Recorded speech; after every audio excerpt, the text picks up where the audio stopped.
how to reset network settings on your Android.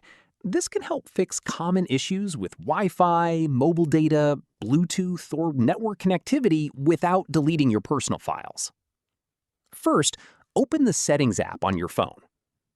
Next, scroll down and tap General Management. If you're using a different Android device, this option may be under System instead. Now, tap Reset Settings, then select Reset shown in your Android.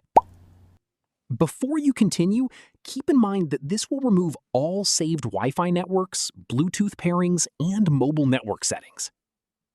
After the reset is complete, your phone will disconnect from any Wi-Fi network, so you'll need to reconnect and pair your Bluetooth devices again.